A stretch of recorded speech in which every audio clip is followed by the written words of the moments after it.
I'm live, I think. So, hi everybody. Give me the old heads up that you can hear me okay and see me okay and all of that, and I'll get started. I'm just kind of doing a cozy stream tonight, really. And that's why I'm just a few minutes late there from what I said.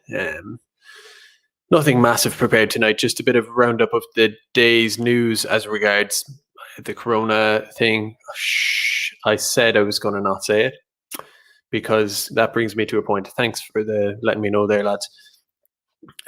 I totally messed up there because I might as well mention it now. I think I'm being shadow banned or throttled by YouTube, which is, a lot of people could easily use that as a cope for, it could be the case that you're just not producing anything interesting and people don't want to watch it anymore or whatever, which I'd be willing to admit if that was the case. And it even could be the case to some extent. I just noticed that the numbers don't really make sense, regardless of maybe people liking stuff a bit more or getting more or less interested. Oh, someone says I popped up. See, that's what I'm saying. I'm not going on a crusade here saying I know anything for sure. You know what I mean? I've had some people contact me, say that they're not seeing any of my stuff show up, and someone here is saying they are. So it depends who you ask, but the heuristic I'm using, and I'm seeing this on Twitter as well recently, or maybe it's just that yeah. So Patricia McCafferty says she hasn't seen any, and somebody else says they have. So who knows? I'm just seeing it on Twitter too. The other possibility is maybe that a lot of people are streaming right now, so there are Phil Dwyer. Hi Phil, how's it going? We must have another whiskey sometime soon, although we're not allowed to now, but we'll get onto that. So the other possibility is that more people are streaming because there's more time and whatever, but on the other hand, then there's probably more people watching. I don't know, basically, but what I am the biggest proof, let's say, for me, and it's not proof, is that if you have a channel and you make videos, or if you have Twitter and you put up Twitter kind of content fairly frequently every day or whatever, if you've had it for a while, you just kind of get to know your numbers, you know what I mean? So whatever it happens to be, if you have a big or a small channel, whatever it is, you notice that you just get familiar with your numbers. So say if I put out a tweet, I know that if I put out a tweet that has some really salacious, interesting content or whatever it is, I know it's going to start piling up numbers quickly enough. And then if I put out something that's just some crap joke that just came into my head, it's going to go a bit slower. And just, it's kind of based on that, really. So if I put out a tweet, usually, I'm getting numbers on my tweets these days, tweets that are half interesting, we'll say, right? They're in the middle, they're half interesting. You wouldn't expect them to blow up, but they're not, there's still something to it, right? I put out a tweet like that and I'm getting numbers that in the past I would have gotten more. And this isn't an endorphins thing, I'm just pointing it out, or an ego thing, is that I'm getting numbers for okay tweets now that I would have previously gotten for if I just said hello or pushed a piece of punctuation. You're always going to get 5 or 6 or 10 or 15 likes, that kind of way. I'm getting that for tweets where I'm like, and this sounds very self-absorbed. It's not that I'm talking about. I don't invest emotions in it. I'm just trying to point out to you what I'm noticing in terms of what's going on with social media. And it's kind of the same for YouTube. There was a time where I would have, I could have posted a video, like a really well-researched video, and it would get certain kinds of numbers. But then if I posted a video or a stream or something that wasn't some kind of big, huge deal, just a bit of a ramble, kind of like I'm doing now, I might get some kind of lower numbers, but I know what kind of numbers I'd get. And for example, I interviewed John Waters last night, and John Waters is a bit of a draw, you know what I mean? He's a bit of a name. I'd watch a John Waters video no matter who's interviewing him. And, that performed worse, in the, not so much, it's gotten views and all that, but just you watch it, let's say you check in an hour later and you go, oh, I bet it's got the worst it could have is so and so many views, and it's like half that or whatever. That crosses over the possibility, to me anyway, of maybe people just weren't interested, people were busy, there was some kind of interesting press conference. All of the excuses you could ascribe to explain that don't quite cut it. There's something weird about it, and I'm consistently noticing it.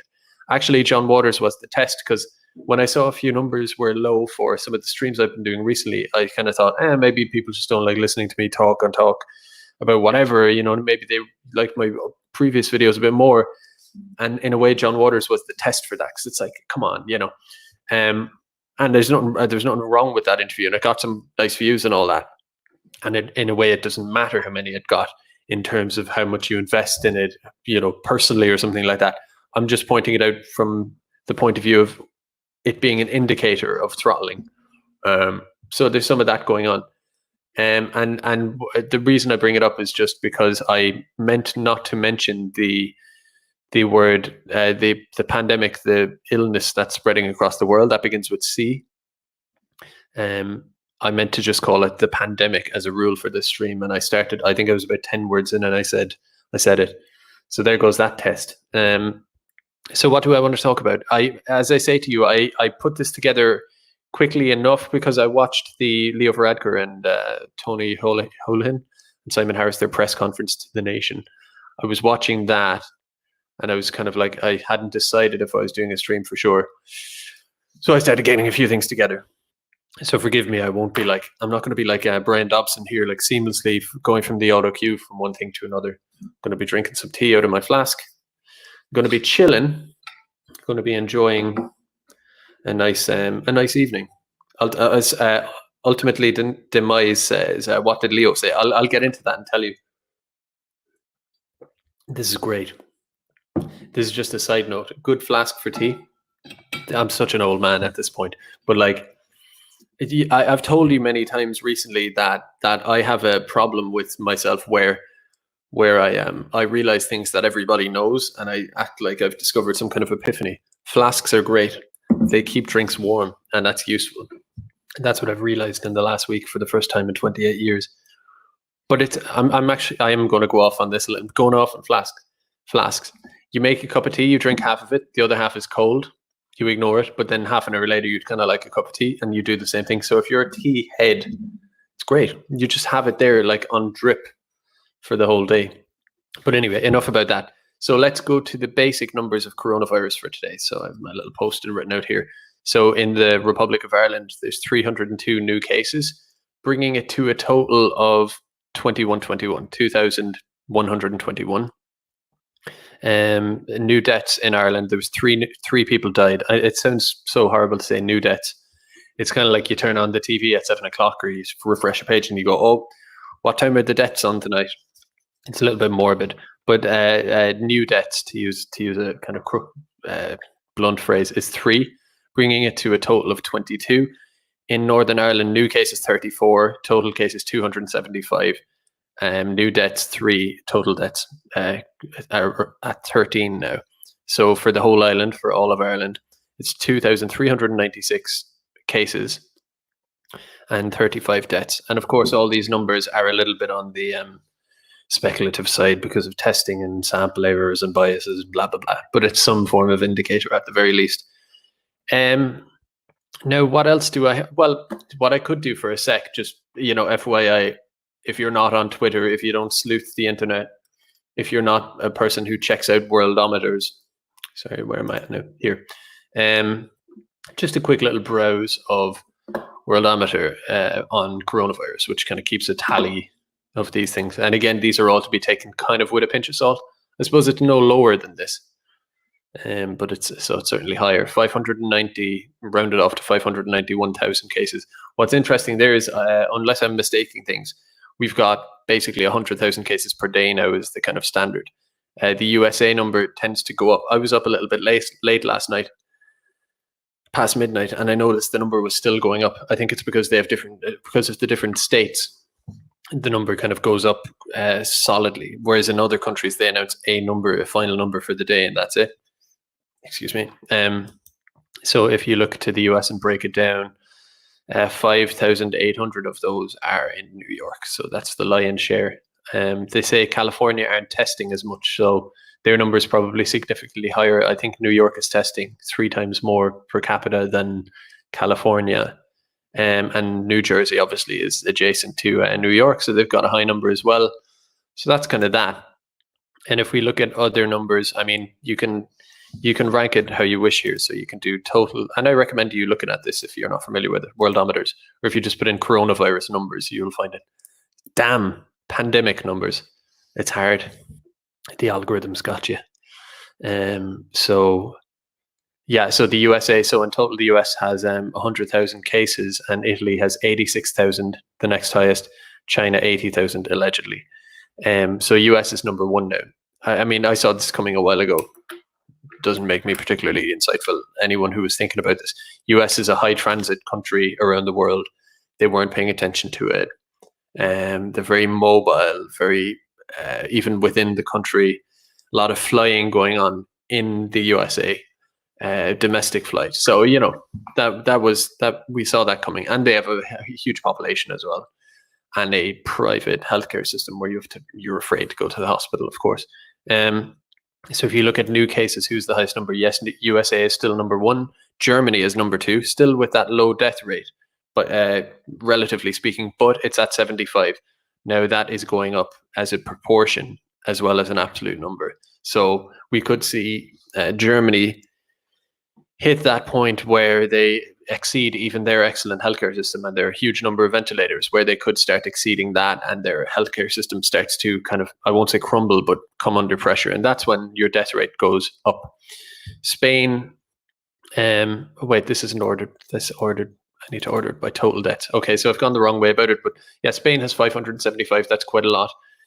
Italy has 919. It's the highest, I think, new death rate. Of so far. So that's a lot, even though their case number is going down slightly. But I imagine their health service is just in tatters at this point. Besides infrastructure and all of that, can you just imagine how exhausted the medical professionals are, doctors and nurses, and not to mind exhausted, but you're going to have, it's a hit, like somebody says in the chat. I would appreciate that. So not only is it infrastructure, but it's also going to be a huge proportion of healthcare workers get sick. So in Ireland, I think 25% of cases are now healthcare workers. I'm not sure what it is in Italy, but it's going to be some high enough proportion of healthcare workers are actually getting this as well, as you might expect.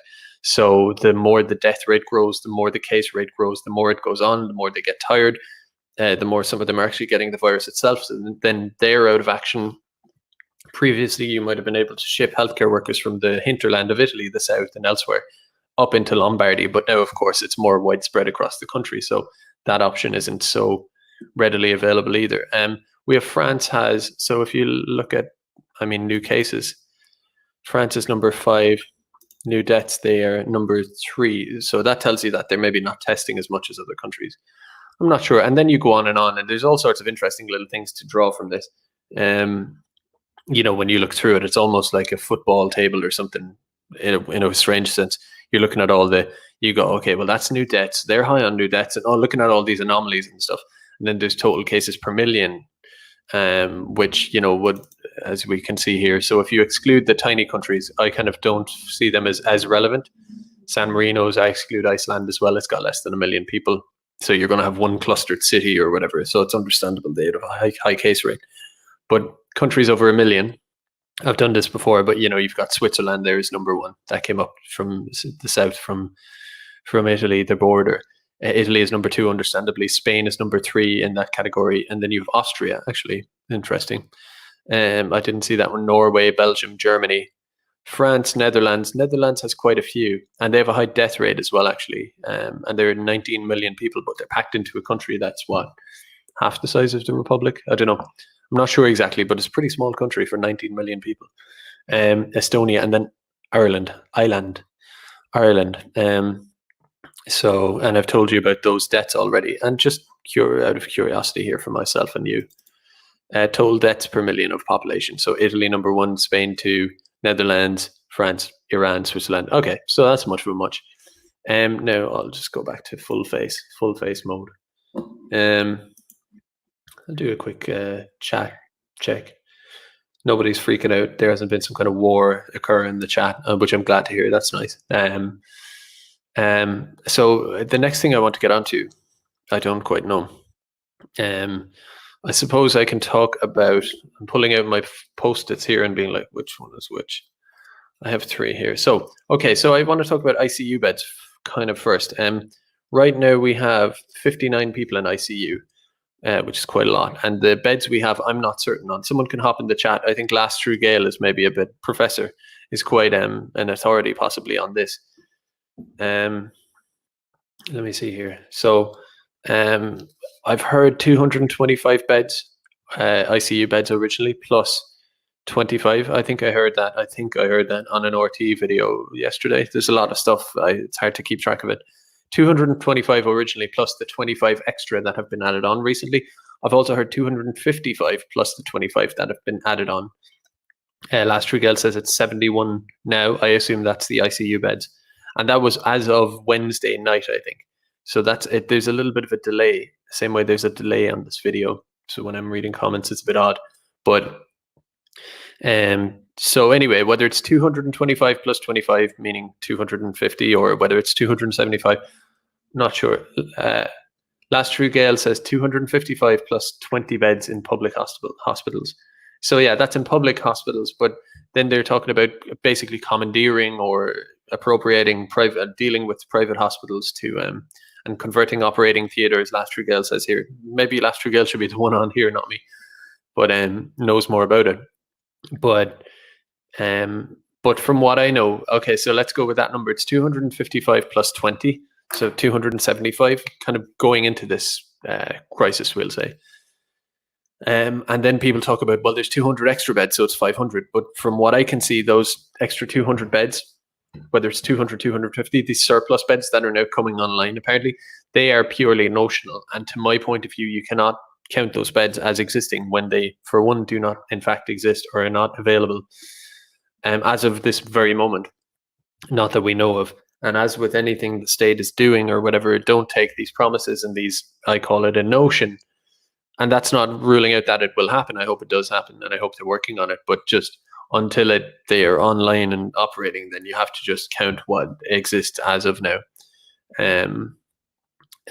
So I'm going with 275 to around their beds, but those beds, as of before the beginning of this crisis, the ICU requirements to supply was already quite stretched. So it's not like we had 275 and, at any given time there were a few handy, for excess or whatever. No, they were already underneath what they needed. They were stretched for ICU.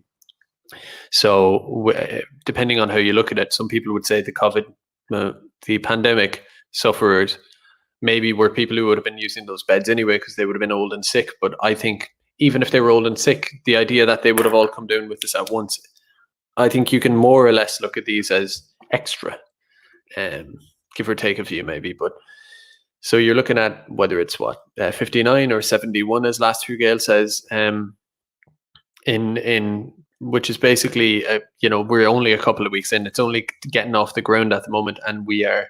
If someone could do the maths on that to me, 71 out of 250 odd. I don't want to embarrass myself there. I mean, 77 by 4 is 20. God, I've really embarrassed. It's 28, isn't it? Yeah. Anyway, I'm not going to go down that road in front of you here, but it's a sizable, visible portion of ICU beds already. So what does that mean at the moment? Do they have to start fighting for? Are we getting into triage territory here, where you have to start leaving people die? For that reason, I noticed I actually have lost that. So I had that.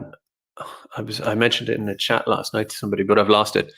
I just didn't think of it now for now. There's another little fact here that's I found quite striking, which is that, forgive me, the number is not going to be exact. Bear with me. You'll understand my point in general. Even if the number is not quite accurate, the ratio will be pretty much accurate. Is that of the people that were like in ICU, it was something like 28 odd or whatever were under 65, and then like let's say 13 odd were over 65. Basically, the majority of the people I'm not laughing. I was laughing at the chat, not people on ICU beds, but the majority of the people in the ICU beds were from the pandemic were under 65. I was like, that's weird. That doesn't line up. But of course, perhaps, I mean, that just doesn't make sense according to what we seem to know. So maybe it's a case of the reason the majority of the people on ICU aren't old is because those ICUs went to some of those younger people, which would mean if a person who could have, do you get me? Basically, what I'm saying is that could be people dying, the older people being on the wrong end of a triage decision, which would mean that's why the people under 65. I don't know. That's complete speculation. I don't want to speculate too hard. But you see my point there. That seems to be a conclusion one could reach kind of reasonably on that kind of strange number. So what else have we got? So, I mean, I want to give you the key points first, but I kind of just scribbled them out because the press conference only happened within the last hour. When was it? Okay, so it's an hour and a half ago now, but that's when it started, so it ended much more recently. So just kind of bear with me. I might even have some tea. Okay, so here's the kind of the sensational, well, not so much sensational, but the bit I think we would all want to almost know first. The new rules. So basically, I've been talking about this for a while. I've said this several times recently, is how, and it's hard not to get a little bit annoyed or kind of righteous about this, is how, you know, up until, and I'll have to do an evidence sleuth on this to kind of find the screenshots of it all. But up until a couple of weeks ago, I've said this ad nauseum, lockdown was some kind of, you know, commoner WhatsApp rumor, don't listen to it, right? And now it's real. I said recently that, we're pretty much in lockdown now, you know, arguably, depending on your definition. Well, as of tonight, and Leo Varadkar didn't even deny it, right? When asked, is this a lockdown? He kind of talked around it. But according to anyone who's sane, anybody who has any kind of grasp on reality, looks at the measures, while they're not officially being called a lockdown, I don't think anybody would officially call it a lockdown, you know, willingly, a politician. It is a lockdown. It's completely a lockdown. And if you don't believe me, excuse me. That was a dab. If you don't think this is a lockdown, so basically, what do we have here? Everybody has to stay home except for essential work, food shopping, which I suppose you're meant to keep as rare as possible, the pharmacy, and here is the new thing, because they were saying, you know, keep it down a little bit. Previously to this, it was kind of like, don't go around in groups, don't go to weddings, don't like crowd surf, you know what I mean? It was just kind of this general, you know, here's a couple of guidelines and rules or whatever. Some things are going to close, but like just kind of, you know, get the gist. That's kind of what the measures kind of were, I think. Whereas now it's don't leave your house, like I say, for food shopping, pharmacy, and this is the key bit. This is the headliner here in this whole video in terms of news, is you can exercise. The implication is on your own. I don't know if that is strict letter of the law type of stuff, but it may as well be. Exercise by yourself, so it's not like you and your whole house go around. And the key bit, from within 2 kilometers of your own home. All public gatherings are prohibited. No visiting family, so your family who are not in your household. Cocooning for I said weak here, for the elderly and the sick and vulnerable. Cocooning meaning basically staying at home or whatever, basically extra isolation or whatever. Public transport is restricted only to people who have to work, so the aforementioned essential work people. So public transport, it's strange because it'll still run, but only for certain people. So the ins and outs of how all this operates, for example, how do they know you're within 2 kilometers of your home? Do you have to bring your like lease or your mortgage or your like a picture of you outside? You know, how does that work? I don't know exactly. And the way it's being implemented is kind of like, yes, we have the ability within the law to enforce this, but we would like if you just would. I'll get onto that a little bit more in a sec. So what else have we? There are apparently 300 flights destined for Ireland with PPE, personal protective equipment, which is masks and all of that kind of stuff for hospital workers, which has been a big problem in Ireland. There have been clusters of cases and deaths in nursing homes. So it's going around like basically a grim reaper inside the nursing homes, which is quite sad. I don't know. It does remind me of some kind of awful, you know, murderer going around with a pillow inside a nursing home type of thing. It has that kind of spooky, very sad vibe about it. What else have we got here? So the speeches in general from Varadkar and Simon Harris. Tony Houlihan's was a bit more technical or whatever, but those Varadkar mainly followed by Harris were a bit more evocative. No, they weren't evocative to me now, but they were designed as political speeches as well as information sharing, and they used a lot of these kind of motivational quotes, like "Together we will rise and excel and exceed and go beyond this, and a new day will arrive," and all this kind of stuff, right? Blah blah blah. Simon Harris quoted Victor Hugo. There was a lot of that. Apparently, Chopper here in the chat is saying blinder. So I haven't looked through Twitter, but I'm assuming there's a lot of, kind of. It's hard to know what to call them in Ireland. Some people say champagne socialists, but they're not quite socialists. It's hard to define them in Ireland. They're kind of like, what would they be? They'd kind of be like cosmopolitan Tories, but also kind of socially, like the kind of, it's hard to describe, but that kind of set of people, the kind of managerial class, the managerial Fine Gael class, all out saying Leo's playing a blinder, I assume, like the last time. So yeah, someone says Leo was using Churchill quotes last time and stuff. Anyway, that doesn't particularly matter. That is just political, whatever, I'm just looking at my notes here. So yeah, so the 300 flights with PP from China, I wanted to get onto it in a sec. I think I will anyway. Paddy Cosgrave's Twitter. I haven't checked it in a while, but I think I'll just bring it up in front of you guys here and we'll go through it, because he's just, whether you like him or don't like him or whatever, he's the Web Summit guy. Whether you like him or not, his role in this from the kind of in the media landscape or whatever is very interesting. So he's this kind of, I don't know, entrepreneur who has kind of inserted himself into this conversation as a force almost of its own. It's interesting. And then you have Conor McGregor as well, who did his thing about close the borders, which is cool. It's a good sign. I do believe that we in the nationalist populist side of things, along with other populists, do have figures emerging. I've had people contact me who are on the scene a little bit, public figures who are like giving me the old wink and a nod. So you would be surprised, that's not to say anything about Paddy Cosgrave or Conor McGregor. I don't know them. I've never spoken to them, or I don't know what they think secretly or otherwise, right? But I'm just saying these figures who gravitate towards the populist kind of point of view, these figures who are in a good position to do so. It's just something to be aware of, I think. And Paddy Cosgrave is on this crusade against the Irish media, has been for a while.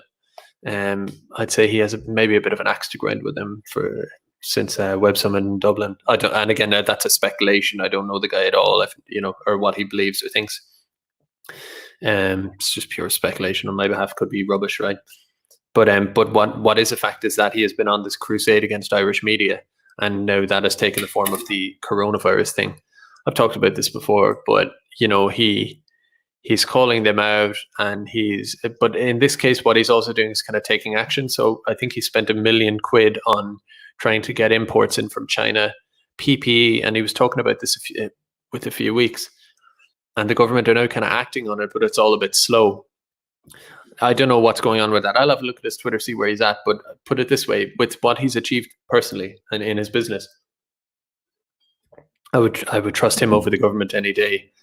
In terms of getting something done, but we don't expect him to save the day with all of our infrastructure. But B, in terms of being more, accurate about what needs to be done in a way. Again, he's not the expert on PPE or anything, but just when someone is very entrepreneurial and notorious for getting things done quite well, I mean, they're worth at least paying attention to.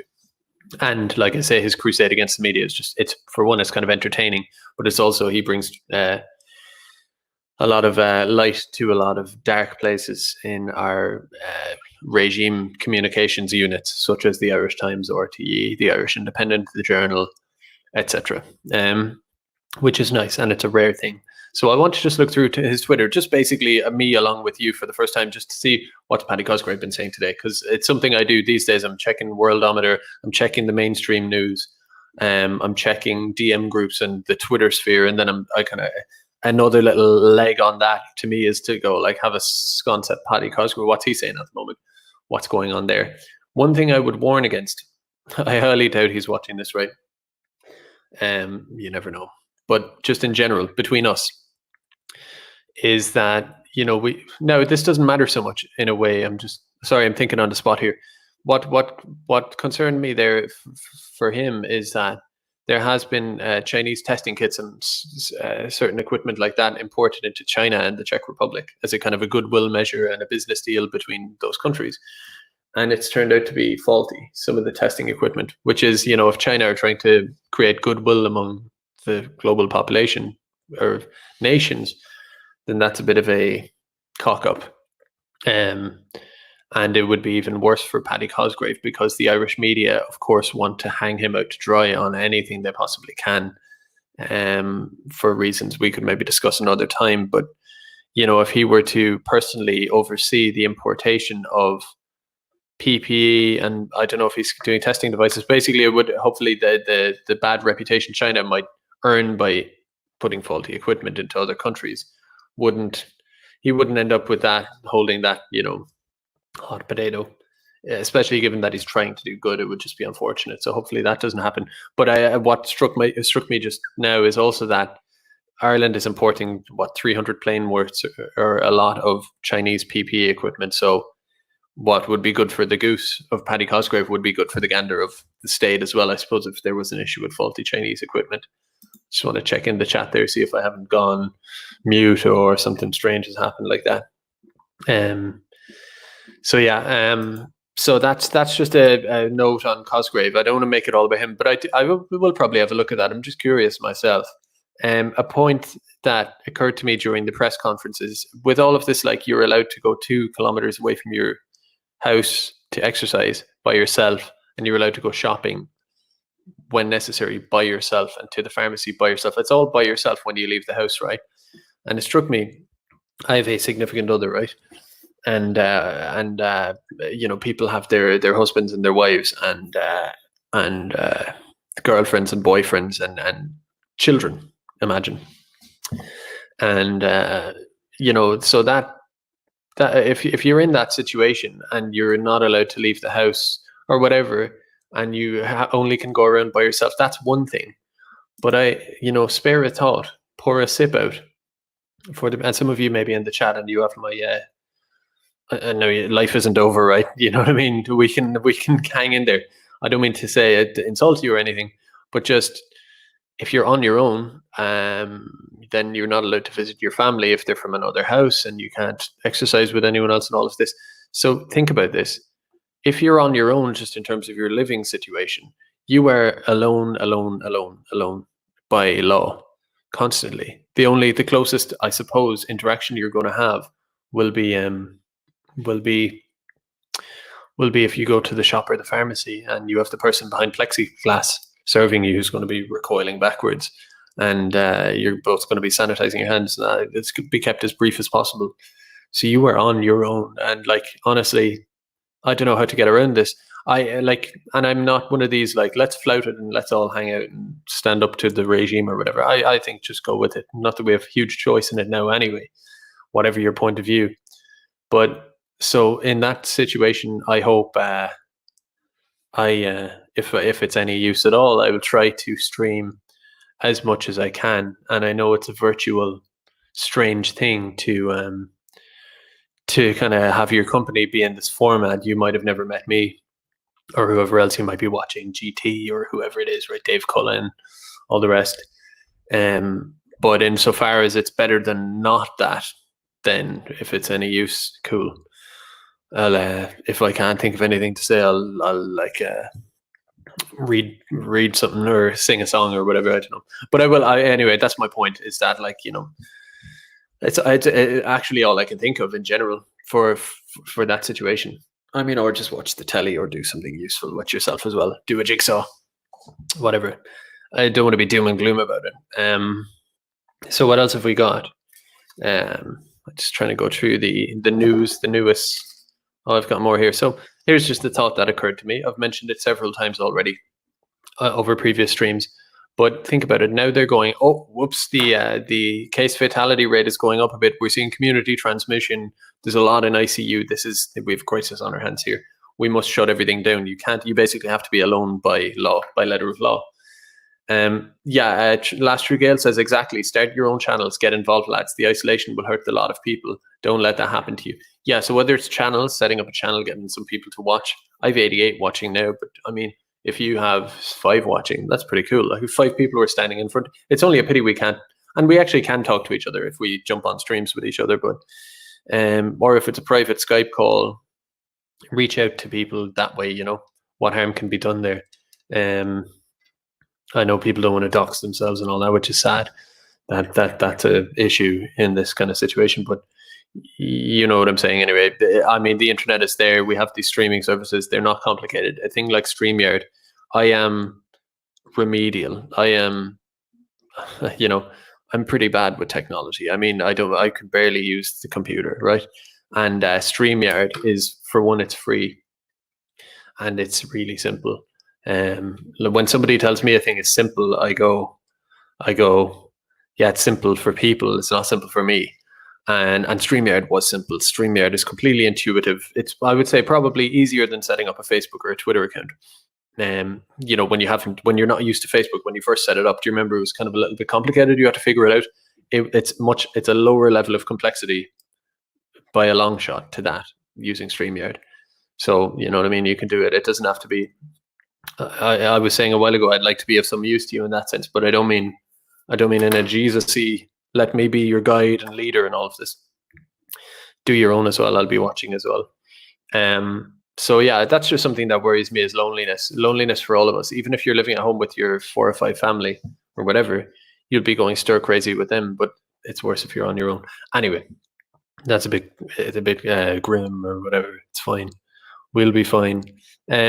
Little notes I have here is I've been hearing a lot of ambulances. I live urban, and I've been hearing a lot of ambulances, and that's not some kind of scientific heuristic. You know what I mean? I'm not taking notes or whatever, and it's just something I've just noted. I'm like, there's a lot of ambulances. I don't know what that's related to. For the people who believe it's all fake, maybe they're just going around ringing the sirens, or maybe I'm imagining that. Who knows? Yeah, make contact. Someone says make contact with patriots in your area. Make contact with anyone in your area, really. But yeah, sure. We have a little community of a sort here. Why not take advantage of it? You do need to. You really do. We are social animals, even if it is like this. So Manavera says, great stream, Garrod. You're definitely not playing a blinder, because playing a blinder is a derogatory phrase.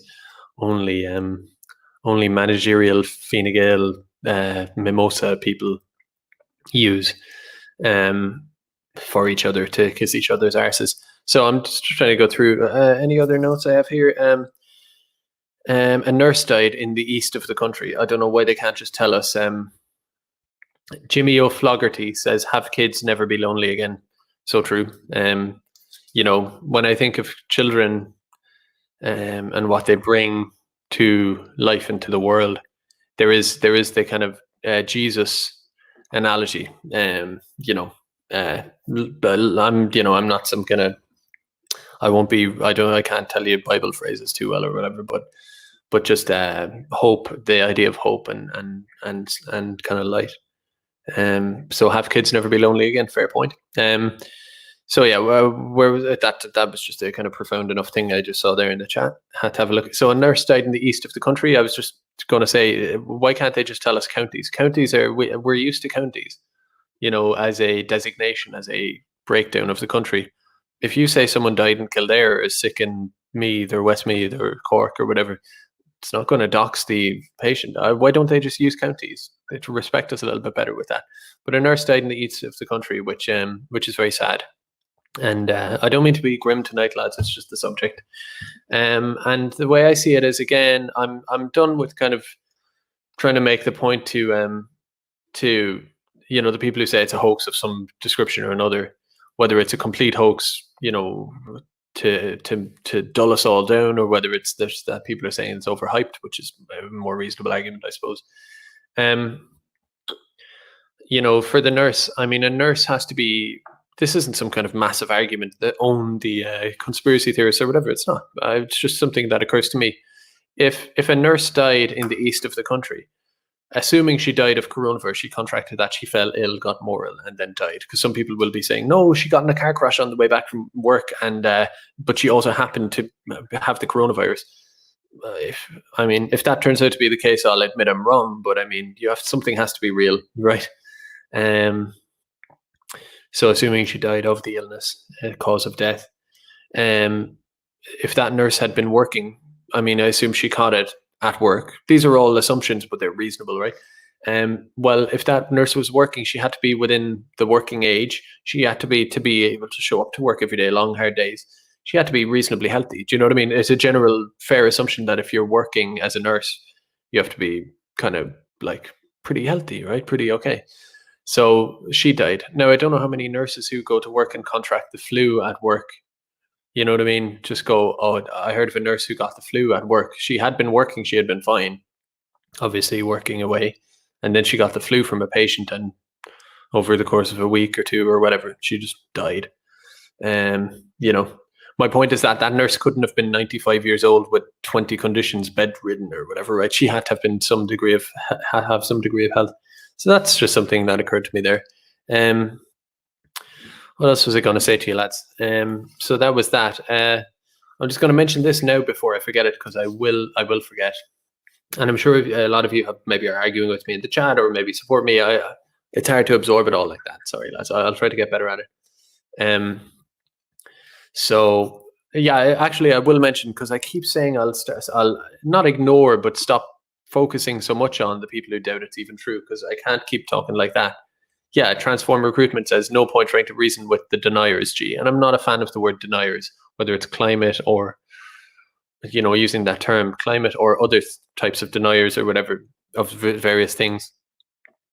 Generally, I don't like that phrase. It's like, look, people can have a point of view without being labeled. But I mean, so I put up the post on Twitter a few weeks ago of the Bergamo death rate, the obituary thing, the newspaper thing. If you haven't seen that, just play along, right? I assume you have. Death rate went up over 2 different months, and the obituaries increased like 10 times or whatever, right? And then I found that it increased 14 times from 1 week in 1 year to the week in this year.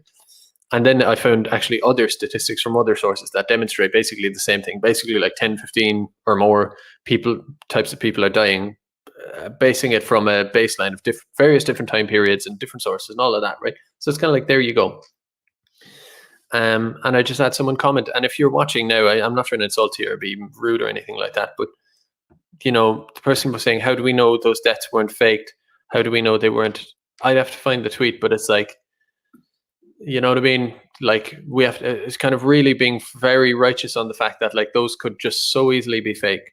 And it's like, I don't know, it's hard to work with that. And you tell people that about the death rate there, and you say, listen, I'm not trying to go up on a pedestal here and say I know everything. I'm asking you what your opinion is on that. And they ignore you, and they just say, oh, there's sampling errors. I just have some questions here. But at the same time, I feel like they are trying to dumb us down with vaccines, which is fair enough theory. But it's like, they're basically going from like, there's kind of a conspiracy, there's kind of a plot. And then it goes to, well, I'm just questioning things. I'm just being thorough and all of that. But then when you say, well, what would you make of that death rate in Italy? You know what I mean? I'm not saying I know for sure, but what would you make of it? It's anger, it's annoyance, it's failure to answer that question in any way. It's kind of misdirection. I just feel like it's in bad faith. Again, I shouldn't be talking about this. I said I wouldn't, but it's like, if you want to come out and just say you don't like the overreaction, you're kind of philosophically against what's happening now in a way, and you're a bit of a skeptic, just kind of say that or whatever, but have a good faith discussion on it, right? Don't just don't go around calling everyone a sheeple and not actually engaging and acting like the people who, let's say, believe in the virus have to answer a million questions and answer a million, here, I'm going to throw a million sources at you. But when you say, listen, how would you explain this? How would you explain that? You know what I mean? I'm just calling me a sheeple here, but you know what I mean? There's a few things going on here. Anyway, that's just my point on that. So it's something I wanted to bring up because, well, I still have you. Well, you haven't abandoned me yet. Some tea. It's great stuff. It really, really is tea. Well, I haven't lost you. I mentioned to you that I want to do basically book club, so online book club effectively. Again, this is another case where I've discovered something that's age old, and I think it's a cool idea. I'm like, if people get together and they all read a book and then they come back once they've read the book and they talk about it, that would be very interesting. And I'm like, oh yeah, that's a book club. Okay, fair enough. So I don't know if I mentioned, I said it on Twitter, but for those of you not on Twitter, and I must set up a Facebook for the Facebookers as well. I've been onto a YouTuber, an Irish YouTuber you would know, someone I'm very fond of to listen to myself. And we've ordered Submission by Michelle Welbeck. So if you've read that, brilliant. If you haven't read it, I suggest order it now or to get a copy somewhere so that you can play along with our review of it. And again, our review, certainly me anyway, I can't speak for my guests, but if they're talking to me, I'm going to drag the conversation down. If they're intellectual and intelligent, it's going to come down to my level. And what I can say is my level is not going to be prose this and themes that, and it's Dionysian and it's this and it's that. I actually don't know a lot of that stuff. Phenomenological things and philosophical and historical movements and types of literature. So I don't know any of that. This will be two guys or two people reading a book and being like, what you make of all that? How was that? Oh, I thought that was good. Well, but that's the way I would like to do it. So we'll be doing Submission by Michelle Welbeck. If you can get your hands on that, and if you've read it already, great. And even if you get it after we do the video, well, you may as well get it ordered anyway. 10 bob or whatever on Amazon or on eBay or from maybe Eason's. If you could get an Irish supplier, great. So we'll be doing Submission, and then I have, at the request of the guest, another guest who I'll be doing a book review with, suggested a book to me, and so I actually have downloaded that to my phone. I kind of was too hasty. I'd rather read a book, but I've gotten it on the phone because I could download it straight away and get reading. And it's called Milkman. It's by Anna Burns, and it's a novel about the north of Ireland, the Troubles, and all of that kind of stuff. So those are two, and date to be confirmed. You know what I mean? Me and another person have to read the book. We have to wait for the book to arrive and all of that. I'll let you know in advance, but just if you could go on to another page after this, and if you feel like ordering them, it's a cost, 10 euro, whatever. I know people might be a bit troubled at the moment money-wise, but if you can get it some way, and it's it's not necessarily for me. I'm just trying to enrich the experience if we do a book club thing on it, and it's an excuse for you it's a deadline, or it's a kind of I better do it now. It's a good excuse to read a book, I think, which is good. So that is kind of, I could leave it at that, which every time I say I could leave it at that and I don't, I kind of slightly regret it, because I always go, do you know what? Why didn't I keep it short? How long have I been on for? Can I see? 47 minutes. Let's just have a quick look at Paddy Cosgrave's point about PPE, because I don't know where he's at with that. Let's just see. Oh, I don't have screen share on, do I? It's just interesting. Again, you could be like, oh, you're a fanboy, you're like worshipping this guy or whatever. No, he's a curveball and a joker in the pack in terms of Irish. He's not an Irish journalist, but he's a public figure. He's a blue check mark, as you can see. You know what I'm saying? So he's worth looking at. There aren't too many like him. So Ireland was the most immunocompromised country in Europe before the pandemic arrived. We had the lowest percentage of unoccupied ICU beds. Yeah, like I was saying, we should have been cocooning like a 98-year-old before anyone else. Yeah, and that's just a point I wanted to make actually a while ago, which is that, you have all this now. They're going, oh shit, let's do all this, so you can't leave the house alone and all that. But like 2 weeks ago, maybe my timeline is wrong on that, but call it 2 odd weeks ago, the flights were coming in. They still are coming in to some extent, but they were full on coming in from Italy the weekend of the rugby and all that. And we were, kicking and screaming, saying, stop this now, guys. And it's like impossible to do, cannot do it. But you can do this. It's a point I've made before, but it keeps shocking me. Every time I think about it, I go, fucking Jesus Christ. Excuse the blasphemy and the bad language there. But, it's so strange that. Is it like 2 weeks? You couldn't have done this 2 weeks ago? You couldn't have, the point is, all these Italians flew in and people from all over the world. you couldn't have just shut the borders down 2 weeks ago, and then yeah, we would still have the pandemic, but it would move more slowly. So you would be like, you wouldn't be in this like, up shit creek stage by now. You would have flattened that curve.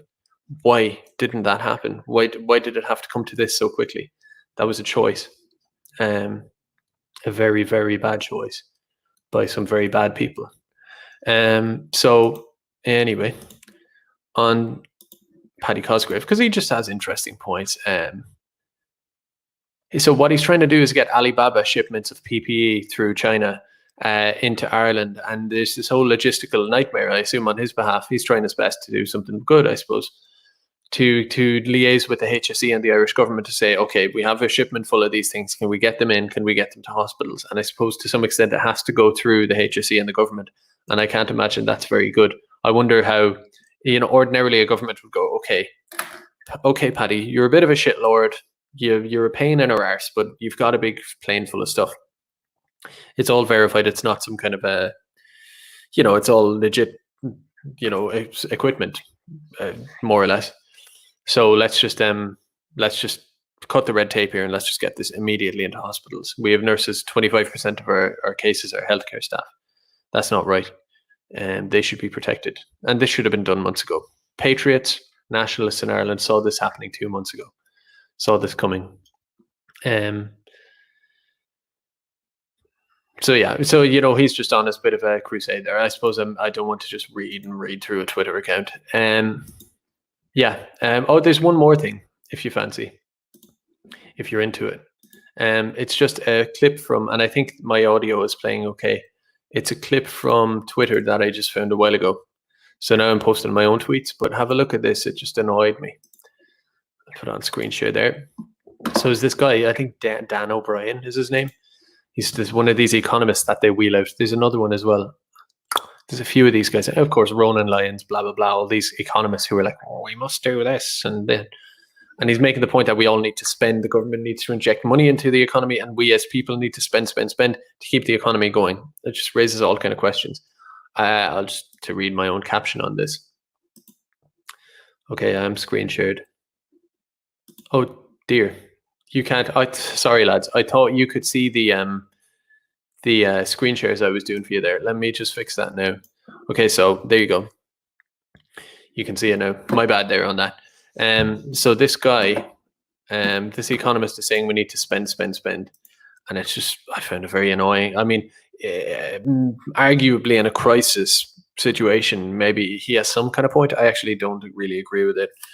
I suppose given that our economy and our society is set up the way it is, at this point you just kind of have to go with it. Someone could argue that. My point isn't that he's saying it about the crisis now. My point is that we live in a society and an economy where this is the way we have to deal with things, apparently, which is we need to spend as much as we can.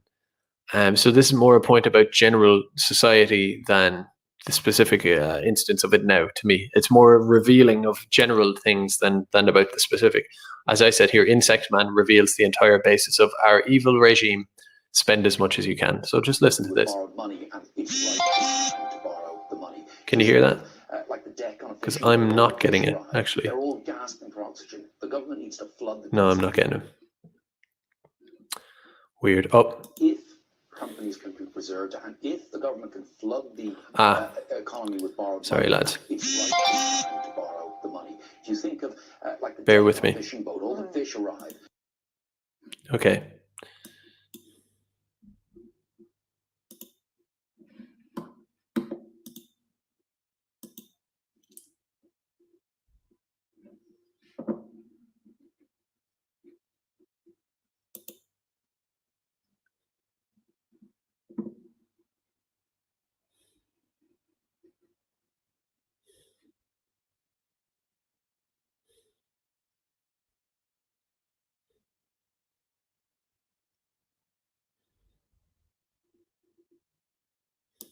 Okay, so I'm just getting a word here. This is just a little bit of house cleaning or housekeeping.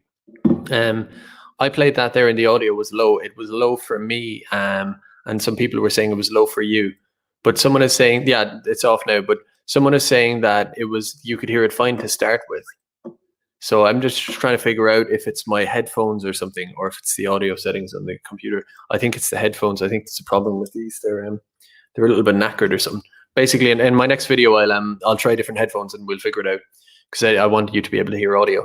But anyway, he's just saying we need to spend as much as we can, and it's a question I always come back to about, as I say, our evil regime. I do think it is like, we need to. It's one of these things where, like, we've come to a society where when I say they, it's the powers that be, it's big capital, and I think people who basically own capital and own shares and property and all of this stuff. That's what I mean with they, and governments who work for those aforementioned people.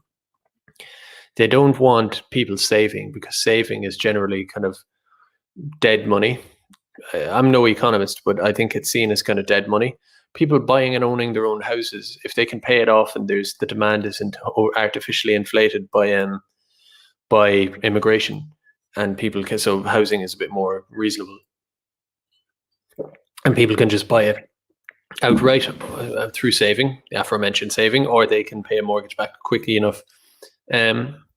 There's less GDP going around. There's less money being spent, injected into the economy, kind of surplus value from your work and from your labor. You just own your house. Whereas rent, obviously, you pay rent for your whole life. You'll pay a lot more than any mortgage or any house you could save for. And it's the same for a lot of things. They just need cash moving, which is why anytime there's a shock to the system, the markets go crazy and they need injections of this and that. And they need to encourage everyone, calm down, sheep, keep spending. That's the heuristic. That is the heuristic. Like, are people spending or are they not? And it's just, to me, that morality, in a way, even transcends anti-racism and diversity. The two are inextricably linked, but it even transcends those when it comes down to brass tacks. It's all about that spend and that so-called economy. Everything is this economy. I say economy because when they say the economy is doing better, I always say, define the economy. Like, what does that mean? Does that mean I have more money and less costs, or what? What does it mean? Because the two do not correlate at all. Sometimes they're oppositional.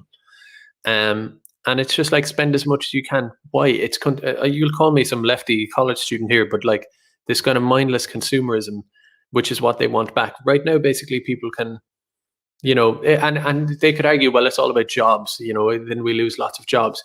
But I mean, at the end of the day, if the only way we can all have jobs is for us all to be buying shit off each other that we don't need and creating nonsense, and ultimately, it's more for I think this is more a concern for big capital than it is for the owners of massive supermarkets or chains or big massive conglomerates that own about 20 different industries all in this one thing that happens to be in London, City of London, blah, blah, blah. And people who own 50 properties and Iris, what's it called? These big massive property owners who own thousands of properties, portfolios. It's really for those guys. I don't think it's so much that they're concerned about jobs here and there. Basically what I'm saying is in order for people to have work, which creates money or wages, or just for people to have wages, if you want to get talking about UBI, I don't know. There's other ways to go about everyone being able to live than us all just buying crap off each other and adding surplus value onto things. Going from ownership of a house to renting, going from purchasing a thing forever to subscription. This kind of, because that is, they can predict that. And it's just horrible. It really is horrible. And this brings light to it, in my opinion, being like, we need to spend. Whether you believe in this, virus or not, wherever you think it came from, the idea that, just take it for what it is, right? The idea that like there's people dying and it's a danger to our country and we're all on the ropes here a little bit and all of this. And the only way out of it is to just inject billions, in America's case, trillions into Wall Street, basically, and the markets, and we'll be doing the same here to a lesser extent proportionally. And for just people, I'll go out, like, I know you have a certain amount of money, because they're not talking about your essential shopping. We're spending that already. What they're saying is like, we need to spend as much money as you can throw out of your wallet, the better. It's like, what's the point? Like, this doesn't make sense. And like I said, it transcends all sorts of moralities in our society. Say what you want about Islam. I know Keith Woods and some other guys got roasted, and there was a controversy they were saying they love Islam and all this. I don't think they were necessarily saying that, and I'm not saying it either here. But like, say what you want about them, but at least they have a transcendent belief in something greater, and arguably more noble or more, and people, these anti-Islam, counter-jihad people freak out about this stuff. Like, you have to lambaste Islam at every turn. I'm just saying, from their perspective, at least they believe in some other kind of order and higher value and greater thing than this, like, let's just keep this merry-go-round of spending and spending and earn and spend all of it and just live this kind of life. It's, and you could say, oh, I'm being airy-fairy student and it's conspiracy theory. It's not. The guy's saying it himself. That's it, and they're always saying it. This is where we're at. You don't have to be a utopian to say, can we organize our society a bit better than this big line go up type of thing? This pandemic has brought Brian Brew says trad Catholicism should be the counter jihad. Yeah, distributism, that kind of stuff. I was reading a good article about that today. Again, you don't need to be pie in the sky, airy fairy, or conspiracy theorist or any of this to just say the system is rotten to the core. It is, and I use the word evil in my tweet just there. I do believe it is. I think it values something terrible, something completely material and awful over just human well-being, over nation state, over faith, over family, definitely over family, over everything. I think it's awful. I think it's worse than a lot of things you could dream up, a lot of the ideologies of the 20th century that people don't like, and other ideologies and other regimes around the world. I think the regime we're under, which is typified by this spend as much as you can is the highest value. I think our regime is one of the worst in history. And it may seem soft and cushy. Well, you can watch your Netflix and you can have someone over from Tinder and all of this.